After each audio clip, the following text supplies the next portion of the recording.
Hi there, welcome to Camping Secrets. I'm Marky Mark. I've been wanting to do this video for a while. I've been in the lucky position of owning the Bluetti AC180 power pack and also the Bluetti AC70.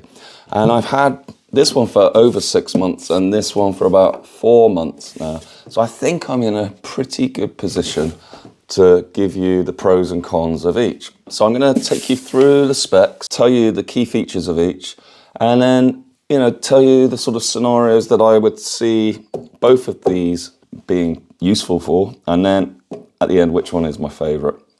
Let's dig into this.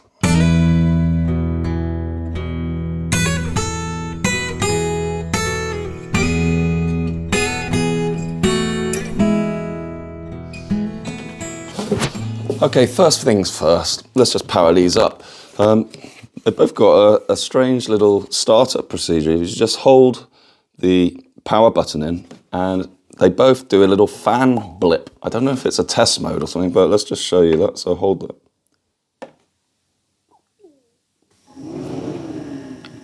Did you hear that? It just goes rah. And the AC70 sort of does a similar thing. Fan on, but for a longer time actually. And now that's off. So slightly different startups. So first off, what are these power packs, these power stations? Basically, they're just a load of battery cells, and the technology is lithium iron phosphate, and we'll talk a little bit more about that later on. So a lot of battery cells in a box with some electronics, and then also an inverter.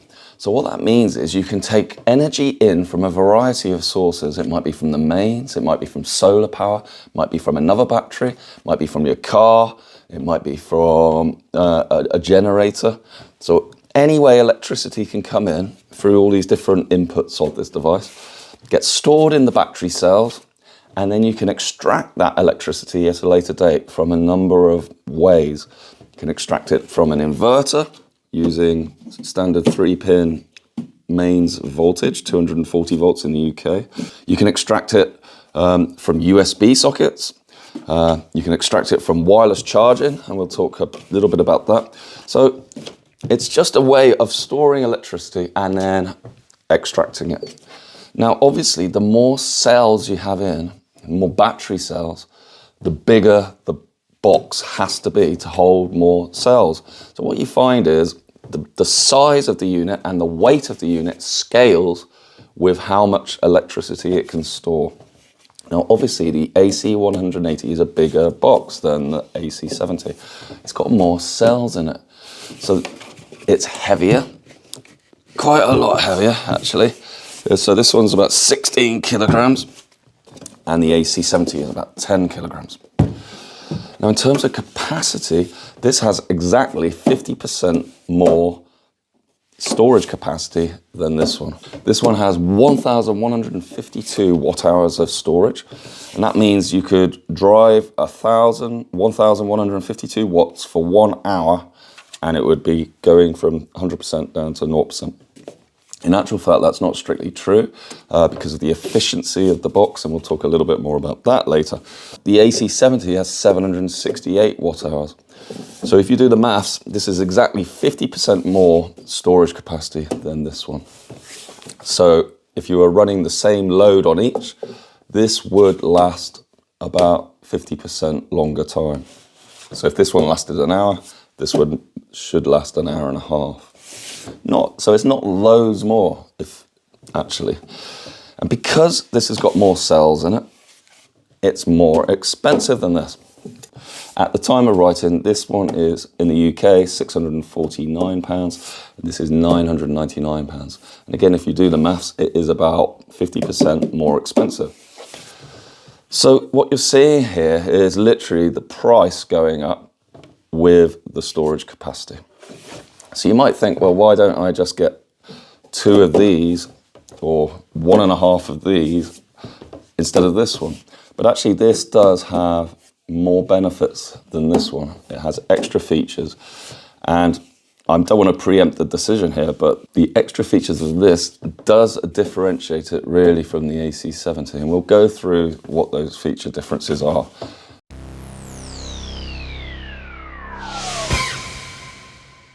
let's talk about the dimensions and the weight. As I said, this one's 16 kilograms. This one's just over 10 kilograms. There's quite a noticeable difference.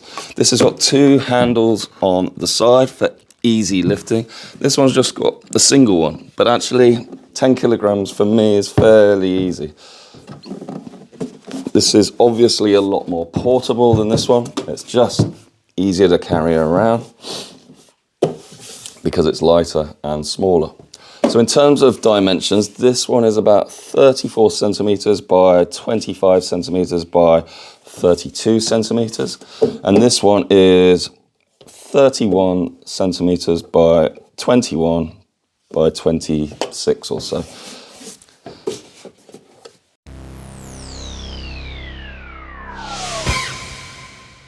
So let's go through the main features in terms of front panel. Now, they are ostensibly the same.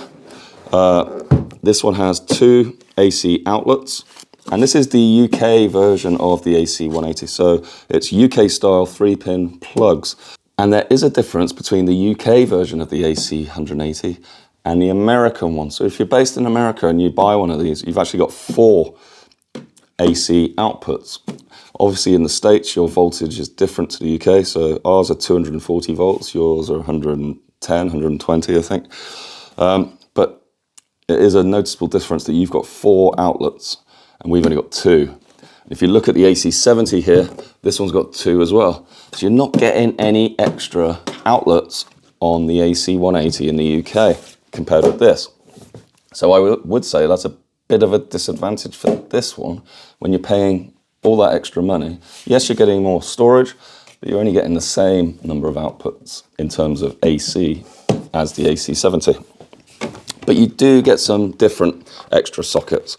In terms of USB, we've got one 100 watt USB-C, and then we got 4 USB-As.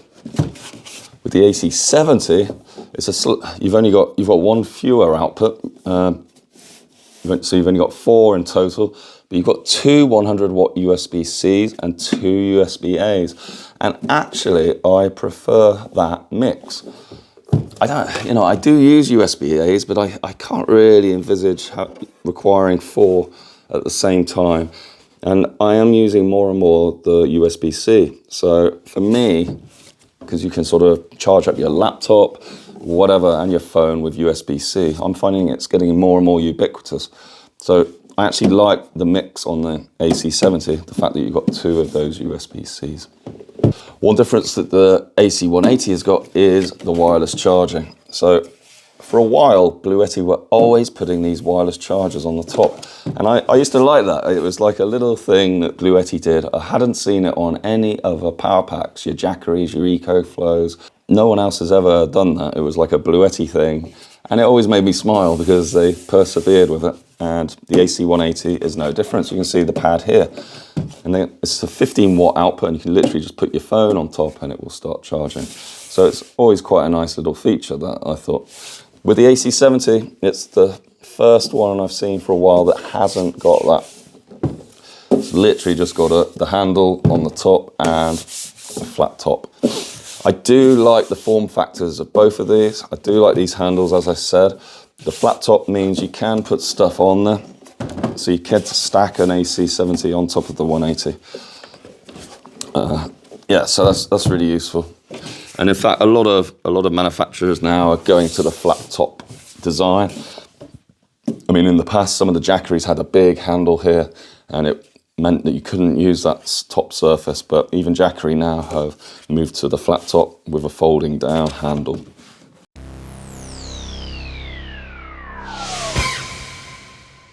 In terms of display, both very, very similar on the display front. But actually the AC70, I would say, is a bit better because it splits, in terms of the central part of the screen, it's very, very similar. It shows you how long to fully charge, and when you're discharging, how much battery time is left at the current rate of discharge. It's got a really lovely, clear battery indicator with graphical, which this blue circle sort of retracts around as the battery storage level is diminished. So I love both of these displays. I think they're at the top of their game in terms of the market. Really good displays. I would say the AC70 is slightly better because it splits the AC and the DC powers. So if you're charging on solar and on mains, you can see both of those powers split out on the screen.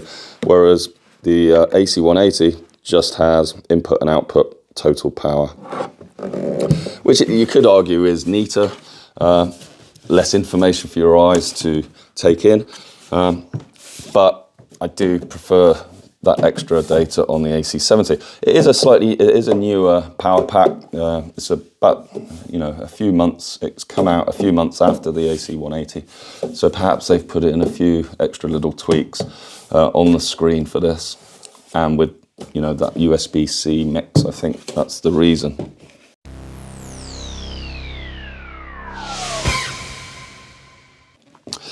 In terms of inputs, they both can take 500 watts of solar input power, so there's no differentiation in terms of that. In terms of input power from the mains for charging, this can have a turbo mode of input power, and I think it's over a kilowatt. It's about 1.1 kilowatts of power from the mains can come in here, and this one on turbo charging is 900 watts. So you can get more power in here, but of course, because it's got more cells in there, more capacity, even though you're getting more power in, you've got more to charge. So actually the charging times of these are very, very similar. I've got full charging from 0 to 100% with these with just over an hour. They're both very, very similar times. Call it an hour and 5 minutes. And they both do a very rapid 0 to 80% charge in about 45 minutes. So Bluetti are right up there with the fastest in the business. They're both quite quiet devices. They do, the power, the fans do come on, but it's not highly irritating like some other manufacturers. I do think the EcoFlow Delta is really noisy, but I don't own that anymore, so I can't do a direct comparison.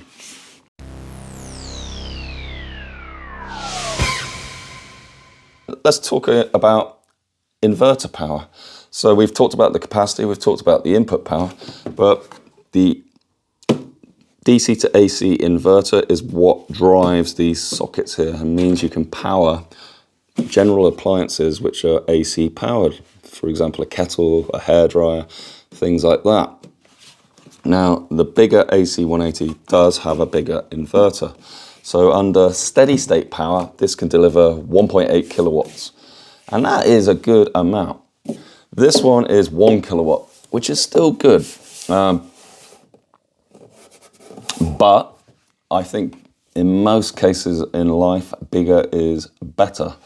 So I do like the fact that this is 1.8 kilowatts. I think it obviously means you can power a higher range of things, and you're not restricted or constricted by what you can power. In terms of surge power, this can surge up to 2.4 kilowatts for short periods, and this one can surge up to 2 kilowatts for short periods. And they both have what's called a power lifting mode, and that's where you can drive a resistive load like a kettle at the lower power of the device. So what that means is normally if you had say a 2 kilowatt kettle and you tried to power it with a 1.8 kilowatt power station, the power station would trip out because the load is requiring higher power than this can deliver, and it would trip and raise an alarm and turn the output off. What the power lifting mode does on both of these is it can adjust the voltage, so even if the device you're powering is a higher power item like a kettle, this can power it but at the lower power that it's able to chuck out. So in this case it's 1.8 kilowatts. So you could drive a 3 kilowatt kettle with this at 1.8 kilowatts. So it would take longer to boil, but it wouldn't trip this out. And it's a nice little feature, and that's becoming more common on power stations. They've both got 12 volt output. So this is standard cigarette lighter style 12 volt output, 10 amps. And this has got the same thing here. In terms of input for solar or DC, this has a little jack socket on the front here for solar charging, no cover. The AC70, they've changed the connector type actually and gone to XT60. So Anchor use similar connector.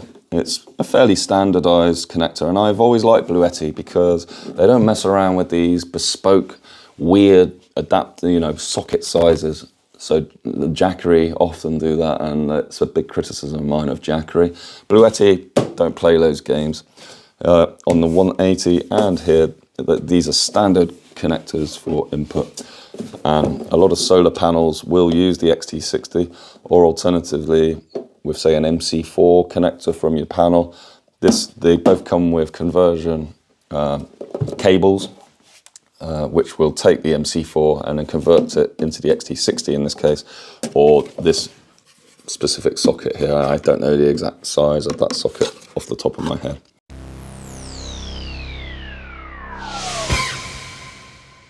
Yeah, battery tech. So as I said, they both use the lithium iron phosphate battery cell technology. And, I think there's a general consensus now that it is the best technology for these power stations in terms of longevity.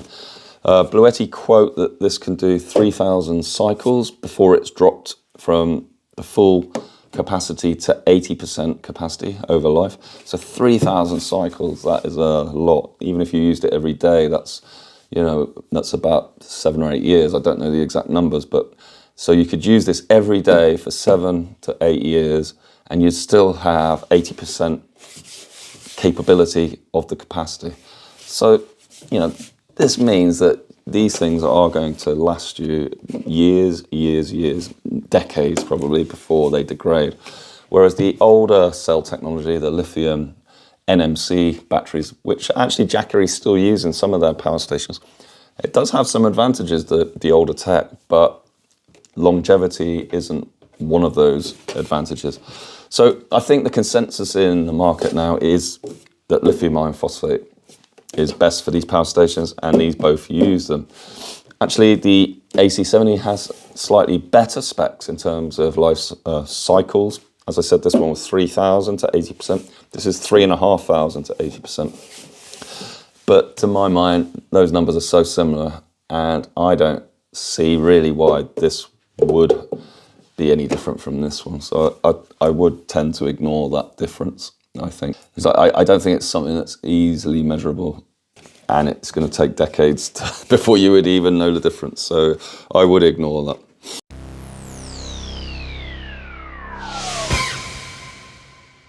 So I said that this one has 50% more cells, battery cells, than this one. So it should, if they were both running exactly the same load, this should last 50% longer. But I do want to test this directly on these because there is a chance that it may not last 50%. If you think about it, this has got a bigger inverter. More cells means there's probably more scope for losing power unnecessarily with the bigger unit than the smaller unit. I don't know if that's true, but my head says that it could be true. So what I'm going to do is just get 2 heaters, which are the same, and power both of these from 100% down to 0% and see how long they last. And that way we can tell with data, is this exactly 50% longer lasting than this one? Let's give that a go. At this point the sound went, but basically I was just activating the AC outputs and then turning on these heaters both at the same time and starting the stopwatch. And you'll be able to see soon that they both drew about exactly the same power, about 743 watts. So the idea is just to keep them running until both power packs were flat. So we're running through the test now, and everything seems to be going well with the AC70, still at 70%. But the AC180 has markedly dropped, and now it's the same sort of power coming out, 745 being used, but we're down to 58% already. It's saying there's 0.9 hours left and 0.7 hours left on this one. So it's as if the AC180 has caught up nearly. So the test is still running, and as I mentioned a minute ago, the AC180 is losing capacity very, very quickly. Let's have a closer look. So this is the AC70. It's toddling along nicely, and there's 0.4 hours left, and it's at 44%. Remember, I started these at the same time. They're both drawing 740, so that's 740. And on the AC180, 740 coming up. But we're down to 27%. That was only at 44. And actually, they're both saying 0.4 hours left. So the AC180 is losing capacity very, very quickly, and I really don't know why. So what I'm thinking now is that perhaps the AC180 wasn't fully charged when I started off, even though it said 100%. So perhaps, because I didn't see exactly what happened to the capacity soon after I started the heaters, perhaps it dropped from 100 to say 70. But the thing is, it's getting faster and faster, the rate of discharge. And I wouldn't be surprised if the AC180 turns off before the AC70, which is frankly impossible. I never thought I would see something like this. It's very, very strange.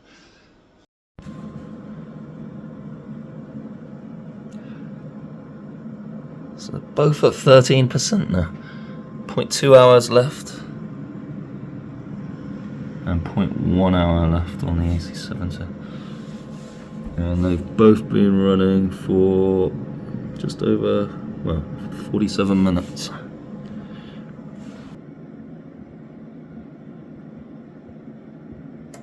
And it's finished. So that's 55 minutes for the AC70. This one's still going, still got the 740 watts. But to be honest, it hasn't got much longer to run. Okay, I'll come back when this is at 1%. Okay, we're still going with the AC180, and we're at 1 hour 10. We're down to 1% now. So in the end, it's done better than I thought it was going to. It's over 15 minutes longer than the AC70, but there's no doubt that it has not been as efficient as the AC70. We'll go through the numbers once this is finished and we've got the actual running time for both. So 742 watts, and it's been taking that for the whole time. So by using that number, we can work out the efficiency of these inverters. Oh, this is pain. Yay! Let's stop that stopwatch. Down at 0%. And it has lasted 81 minutes exactly. Well, that was really interesting. There was a moment there where we set them off together, and there was a moment where it looked like the AC180 was going to run out at about the same time as this. It seemed to drop really, really quickly at the start of the test. But then I found, as we got towards the end of the capacity of this, it started to last longer than it should have. And by the end, it evened out. So let's get the scores on the doors. This one ran out at 55 minutes. And this one ran out at 81 minutes. And if you take the ratio 81 over 55, it's 1.47. So this lasted 47% longer than this one. And we approximated that it would be about 50%. It should be, because it's got 50% more battery. 47% is not quite 50. So this is a little bit more inefficient than this one. And I've worked it out because they were both drawing about 743 watts for the whole time. This one appears to be 89% efficient, and this one's 87% efficient. So both pretty similar, both did really well, and both 87 to 89% is an extremely high efficiency for power packs. So, I think that's an exceedingly good result. and no strange result either. This one did exactly pretty much what you would expect based on the battery size.